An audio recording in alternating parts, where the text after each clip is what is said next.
Sportscast, July 2nd, 2020. If you haven't yet, please subscribe on all our channels, Facebook, iTunes, and Periscope. And if you're on iTunes, please leave a rating and a review. It will help us out tremendously. And visit us on the sportscast.net, thesportscast.net. This episode is brought to you by Insta Bible app. You can download Insta Bible app on the iOS App Store. College football has been a question mark these past couple of days. Will the season be on? Will certain conferences just play? But we don't know. But we're going to flesh this out with Ty Turner, all the way from a gym in Minneapolis somewhere. Welcome to the Sportscast. What's up, man? So, Ty Turner, what's been happening on the neck of the woods? What it feels like you're able to go to gyms now. Yes, we are. Sounds good. And how much can you bench now? I wouldn't have any idea. I haven't done any kind of hyperbolic strength training in, I don't know, probably almost a decade. So I have not done any one rep on anything. That's not how I train anyways. More hit interval training, a mixture between anaerobic. Used to do some CrossFit. I still implement some CrossFit workouts if they're safe on the body, but I don't do any heavy loads. Let's go into the college football season, Tyler. Of course, a lot of things going on with COVID-19. Certain sports are just coming down to many tournaments. Football is a big question mark, of course. NFL has recently cut down the preseason to 2 games. College football, which you've been hearing some rumors about, that I've been hearing that they're going to cut the season or maybe cancel it altogether. What have you been hearing from your end? Well, where have you heard that they're going to cancel it altogether? You mentioned something about it on our chat, which we have on WhatsApp, guys. Okay. Rumblings about that. Now, I just got it from the chat, so don't blame me. I got it from you. Well, yeah. Remember, I'm just kind of, I wouldn't put it out there. I wouldn't even put that out there. It's more rumblings from liberals that I was reading on a board. And according to them, it's perfectly acceptable to riot and protest with thousands and thousands of people, but unfortunately, playing a game in front of thousands of people has to be canceled until a vaccine. So that's kind of how they go, I have no qualms about saying it because this has been completely politicized, and hopefully pragmatism and the ability of each commissioner for each Power 5 conference to come together and have a reasonable solution. Canceling society, closing down everything for an insurmountable time is just not practical. At the end of the day, most of society may be susceptible to possibly getting the virus. It's not deadly for most people. There's a lot of data out, and the constantly canceling stuff is not a sustainable thing for our economy, and it will not be sustainable for the sporting industry.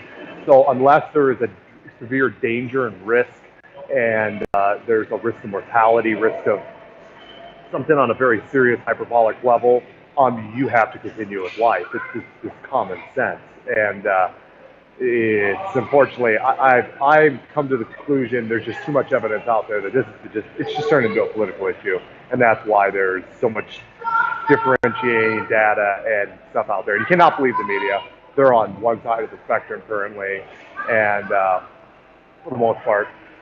So just got to use common sense, but I believe that common sense will prevail, and there will be a college football season. Now, Ty, from your perspective, do you think it should be a shortened season? Do you think there should be fans? What do you think is going to happen? The only reason why I think it's going to be a shortened season possibly, and there will be a more limited amount of fans, is to appease everyone. Do I think it's absolutely necessary? No. I think they could do the season as is. I think they could probably have fans just require maybe a mask. But I don't think they'll be able to come to consensus. So I think there'll have to be a kind of a middle ground. So a middle ground would be maybe a 10-game conference season and only half capacity with the crowd. That's what I think will end up being. That's to appease everyone, not that that's what should happen. Just to remind everyone, in the college football season, most FBS teams play 12 regular season games per year, with 8 or 9 of those games coming against conference opponents. One team that's been in speculation, if it goes all conference, is Notre Dame. They're independent. What should they do? Should they join a conference, or they might not be playing at all? Well, no, that's not going to happen. They will play. They'll probably go in the ACC for the year. They're affiliated with the ACC in every other sport, and they also have several games this season against ACC opponents. Let me pull it up here in a second. And they just fit them into an ACC schedule. Hold on. See this schedule. We're talking about college football season.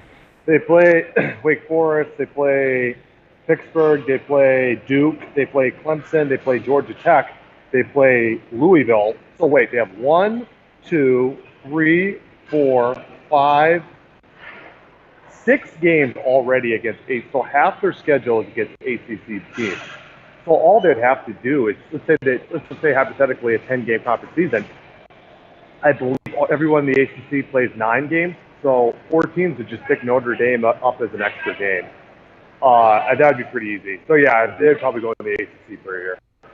Something to definitely look at. Of course, we've been hearing rumblings that a shortened season could happen. Like Ty says, he thinks 10 is best. I've been hearing 8. Would it be? I mean, if they do 8, they'll have a late start, I guess, maybe like late September. Well, the reason why I'm pushing back against 8 is because the ACC. I'm not sure about the ACC. I think, but I know the Pac12. The Big Ten, SEC, I think are 8 games. Big 12, I'm not sure. Pac-12 is 9. So how are you going to do 8 games when, like, if it's an 8-game season, then I guess you have to cancel a game in conference for like a Pac-12 game. And it just seems like it'd be easier to add 2 conference games to conferences like the SEC, Big Ten, and then to just have 1 conference extra game for like a Pac-12. And whatever. I don't know what. At the top of my mind, I don't know which conference exactly have the 9 games. I know Pac-12 does. So that's all I know. So they'd have to lose a conference game. So you follow Pac-12 really closely. What have you heard on their end? Well, Pac-12, obviously, everyone is going to be. How do I say this right? They're going to be the most woke. They're gonna figure out how. You've been very political today, haven't you? Well, because it is. Everything's in society is political. That's the thing. Like now, I belong to these sports boards, and they're like, "Don't get political." Everything's political. Viruses are political. Yeah, it's hard to get out of it. Protests are political. The word Christian's political. Jesus is political. Everything's political. So it is political. Okay. Back to the Pac-12. So I can't avoid it. And a conference like the Pac-12 on the West Coast, which obviously, do I need to say more? They're going to have more. They have the most issues. They have all Democratic governors in Oregon, in Washington, in California, and that makes up 7 of their teams. You got Utah, you got Arizona, you have Colorado's Democratic too. Most of the governors of the states are Democrats. Obviously, they're opening up the states slower. A lot of them have a lot more restrictions. So there is that issue to deal with, as opposed to, let's say, the SEC, where you got states. I was in SEC country. I was in Georgia. I was in South Carolina. Florida. Those states are I wasn't in Florida. I just was in Georgia and South Carolina. And those states are completely open. There's very limited restrictions. So obviously, the South Carolinas, the Georgias, the Georgia Techs, and you're like Florida states, the Miamis. They are going to have a lot more ability to have fans. They have a lot less restrictions on them, whereas states like California, Oregon, and Washington are, unless you belong to the Republic of Chaz, they have a lot more restrictions on them. So unless the Chaz people can come up with getting that little stadium together, maybe in that area. But they disbanded it this morning, I believe, or yesterday. Okay. But I think that it's a little more difficult, but at the end of the day, money speaks. But that's why I think there'll be consensus, meaning the SEC might say, hey, we want to play a 12-game schedule with 70% capacity with fans. Then let's say the woke Pac12 says, well, we only want to pay 8 games with 20% fans, and then you'll have like the Big Ten, which actually would be very much a mix, more so than most. You have states like Ohio that's more open, but then you have states like Pennsylvania and Michigan and Minnesota that aren't, and Wisconsin's like in the middle. So then you have states that are more open and not. So the Big 12's kind of in the middle. You got the South that's pretty much going to be more open. So then I think they all have to come to a consensus, and whatever they agree upon for the consensus will probably what the set schedule will be. And I think obviously the more restrictive, less fans, less games will probably be pushed by like the Pac-12 and the Big Ten. The more fans, more games will be pushed by like the SEC, ACC, maybe even the Big 12. And I think they'll meet in the middle somewhere. And I think when all said and done, it will be a conference-only schedule. I believe it will be maybe 50% capacity with fans. And I say 25%. I say 25. That's my guess. I think it'll be 50. Okay. Want to bet on that? 25%. I don't bet. But okay, that's fine. Sure. Why do you say 20? Why do you say 25%? I'll listen. Why do you think 25%? I didn't hear anything. I didn't read any evidence, but I've been hearing from the other leagues, like for example, NASCAR, European leagues. They start off at 25%. That's why, which is what my consensus is. So. Okay, here's a question for you. Okay. Let's say they start off at 25%, and then it turns out that things aren't bad. Do you think they ramp up to 50% yes. by mid-season? Yes, either mid-season or towards the end. Okay, that's what okay. Yeah, I could see it, yeah. And what do you think? What are you hearing? I'm hearing what I've been hearing from the chat. So I didn't hear anything outside. I've been hearing a shortened season with college football. 25 per. Well, sorry, not the 25%. Oh, and yeah, I didn't hear we that. might as well establish that one of us does have a source that is actually an official for one of the conferences. Yes, and he stated that. Well, because it makes our arguments better. He stated that right now that the consensus is leaning towards a conference-only season, the 14 playoff, no bowl games, and he didn't say anything about capacity, but you could be right. Maybe you could be right. We could probably ask him a little bit later on. Which conference? One thing I don't want to hear Dr. Fauci's opinion on it. Oh man, but I thought he was a sports expert. The guy's not. Oh my God! Has the guy ever gave a solid answer on anything, or does he just make these little, things could be getting worse? He just puts out enough there to freak everyone out, and then doesn't answer one other question. Yeah. Anyways, I'm gonna go with him. Anyways, which conference, all conference schedule would be the most interesting? I say the SEC. What's yours? Yeah.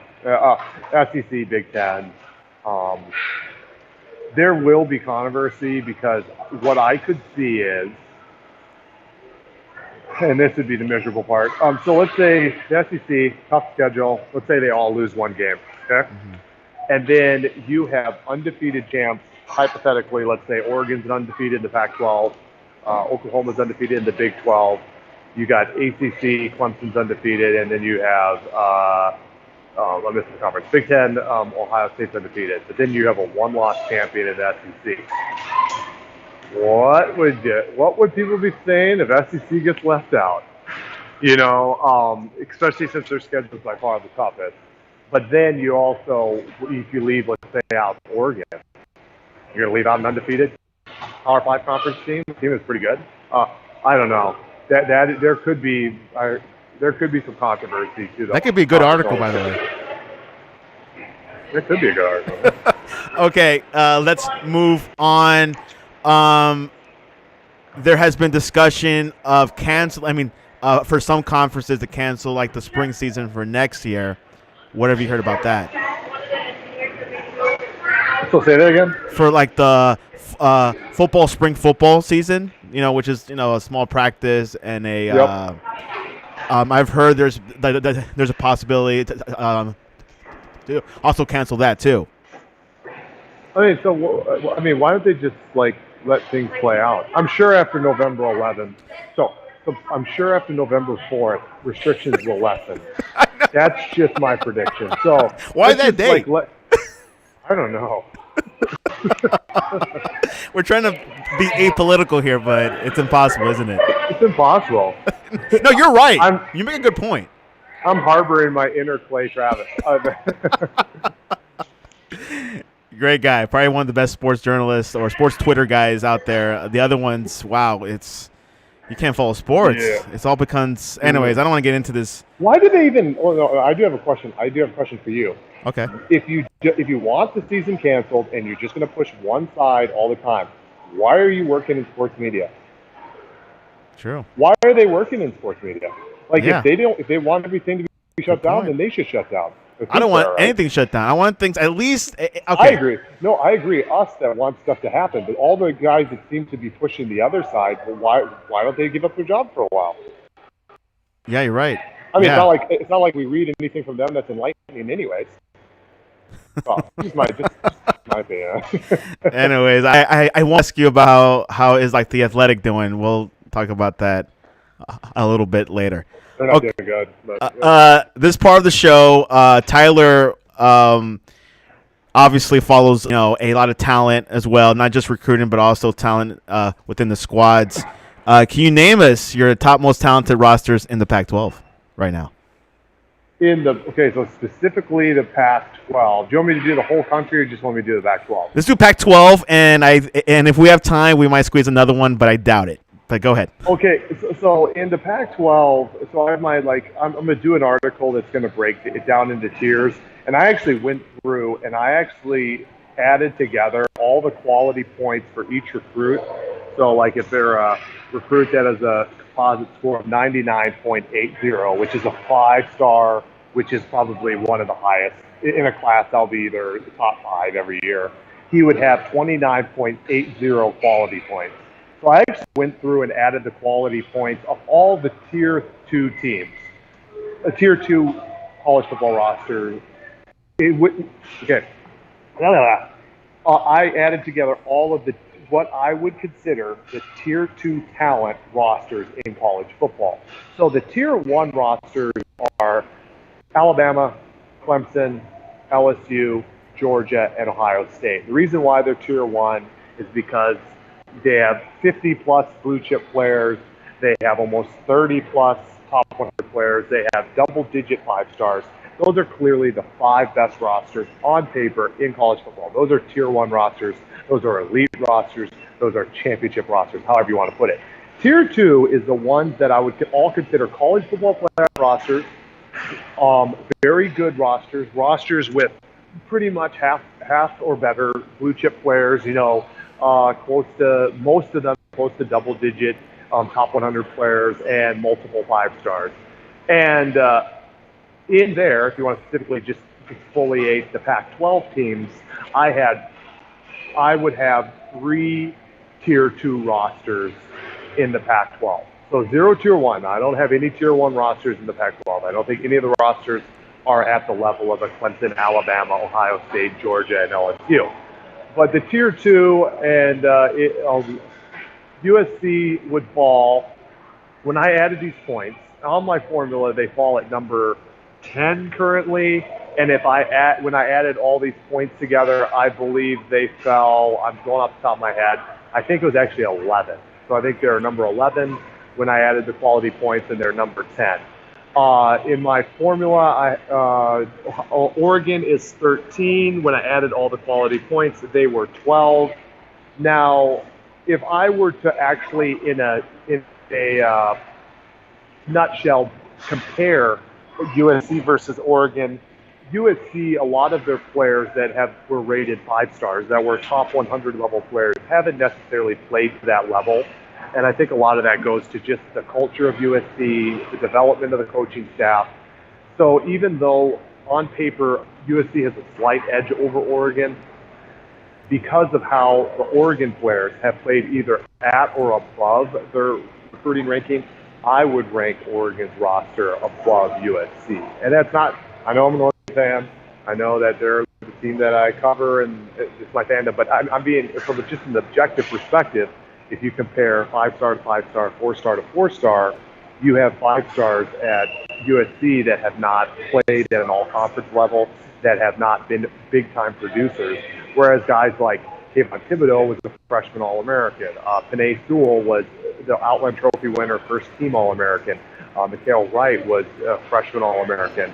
And those are all the highest-rated guys for Oregon. So the way to put that would be Oregon's high-rated guys have played to the rating, whereas USC has had guys like Paul Galatute, or however you say his name. He hasn't done a whole lot since he's been at USC.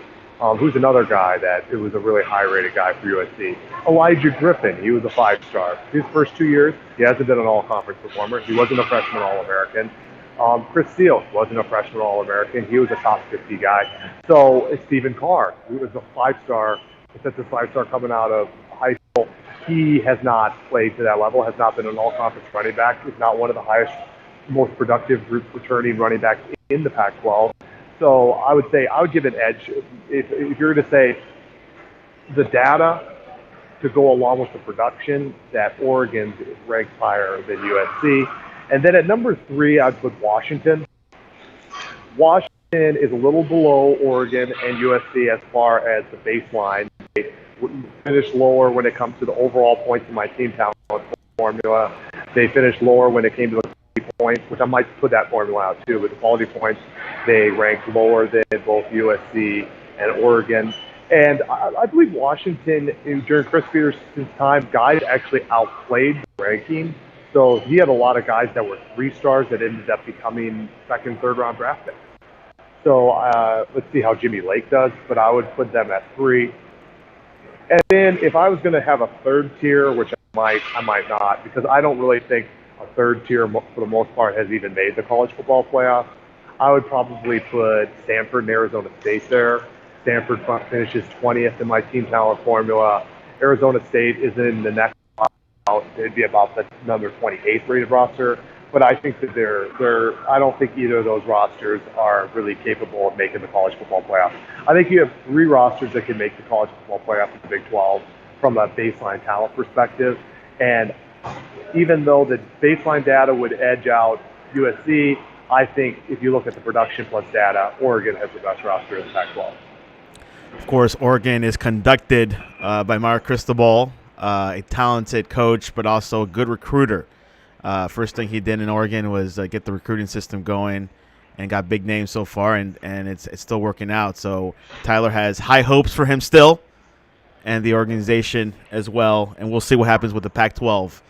And no more the Civil War game. So yes, I even go there. Which I'm not surprised, but it's okay. Anyways, let's go to our next topic, the Elite 11. It is a quarterback competition for high school quarterbacks across the United States. The Elite 11 was founded in 1999 by Andy Bark and continues to be run by his company, Student Sports Incorporated. It is hosted at the Nike World Headquarters in Beaverton, Oregon. Tyler, tell us a little bit about this year's Elite 11. Yeah, this series is a little different because, obviously a lot of things were shut down. Normally the Elite 11 has a 7-on-7 portion where the quarterbacks play with some of the most elite wide receivers in the country. They did not have that this year.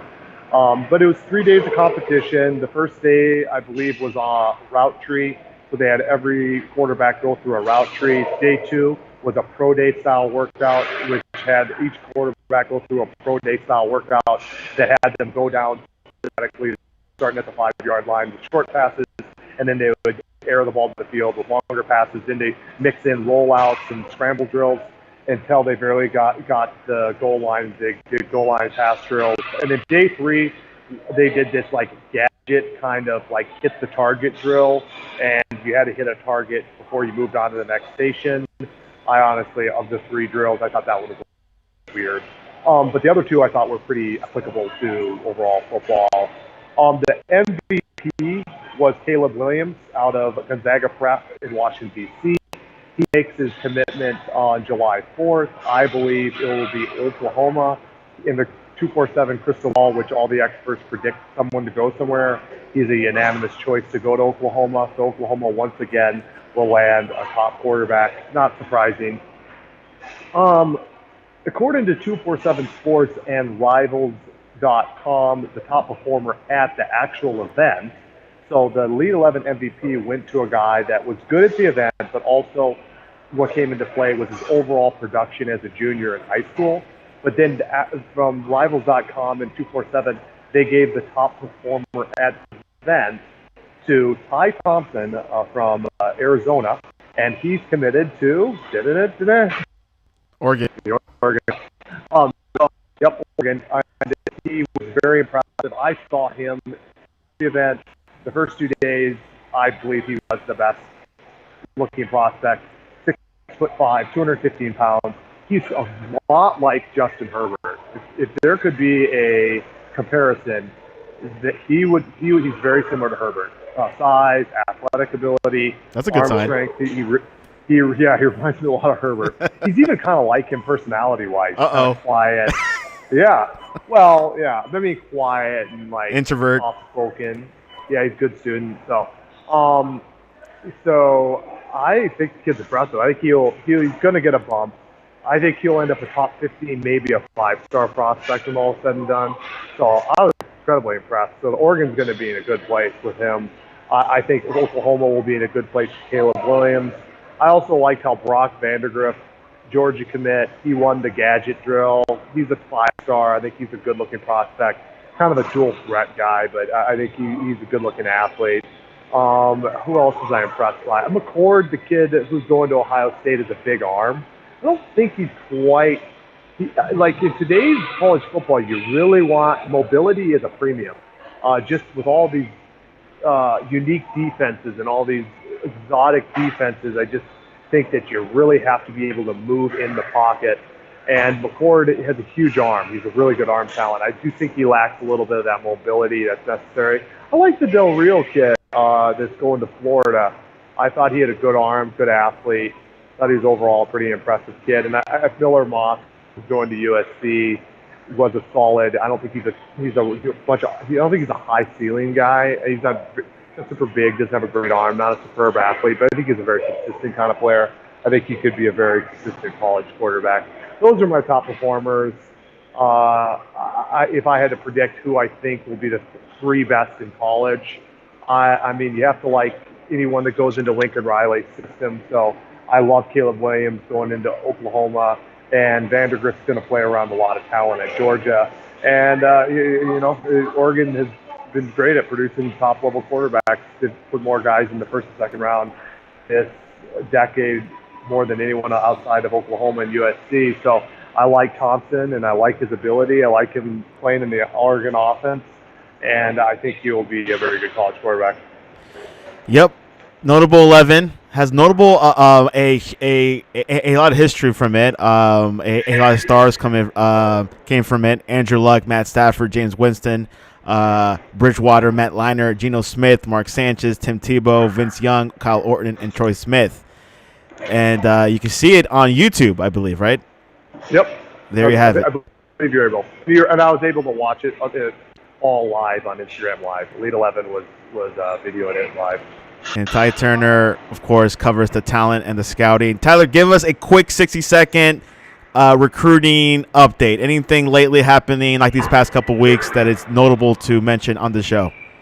Well, when it comes to Oregon, Oregon has the number 6 class. They're trending in the 247 crystal ball for several other top 100 prospects. I think Oregon, as long as this season, as long as it's good, I think they'll land a top 10, maybe a top 5 class. Which teams are good right now? Ohio State has the number 1 class. They're having a ridiculous class. Alabama and Georgia is really starting to heat up on the trail. They've landed the top 100 prospects. Other teams are doing well. Tennessee's had a good class. North Carolina has the number 2 class in the country. Mac Brown has recruited at a very good level the last couple of years. And look for Oklahoma to land Caleb Williams on July 4th, another 5-star prospect prospect at the quarterback position going to Oklahoma. Yeah, I guess you could kind of consider them QBU. Not surprising. Last 3 years, they've had 2 Heisman Trophy winners, 2 first-round draft picks, and another Heisman drop. So, yeah, that's a quick preview. Keep an eye out on the sportscast.net. Tyler will definitely flesh out like the news when it comes to talent and scouting and how things are going. Talent never stops. COVID hasn't stopped it. And the wars when it comes to recruiting is still going on behind the scenes. Anything else before we head into poll questions? I'm good, man. What is the most what is the most important condiment for the hot dog? The options are ketchup, relish, mayonnaise, or mustard. Mayonnaise on a hot dog? I know. Some people do it. Ketchup. Ketchup. It is winning 50% in the Twitter poll. Mustard is coming at second. Mayonnaise at third. Relish is coming in last. You could vote on the sportscast.net Twitter at the sportscast1. Ty Turner, what is the best way to reach you to talk to you about Michigan Wolverine football? Talking about the Wolverines? Well, you might need to go to someone who likes the Wolverines. No, Michigan football at TurnerCast. And Michigan State follow us on Twitter, so that's saying a lot for us. It really is. Jeez. Go Spartans. And, of course, our Twitter is at the Sportscast1, the Sportscast1, and, of course, the Sportscast.net for the latest and greatest. A lot going on. NFL season schedule is starting to be clear a little bit, but we'll see. We'll find out more a little bit later today if the preseason, will be cut a little bit shorter, or the regular season will be pushed back. We'll see, but hopefully everything. I mean, everyone's okay with the college with like the NFL preseason cutting short, so. No complaints there. I don't mind stuff like that. It's just let's stop the talk about that. Let's talk the hoopla. Let's not make Dr. Fauci the NFL commissioner anytime soon. Let's not make Dr. Fauci anything more than he is, which is short. No, I'm just kidding. No, he obviously is a well-known epidemiologist, but yeah. Anyways, Ty Turner, great show. All right, see you later, bro.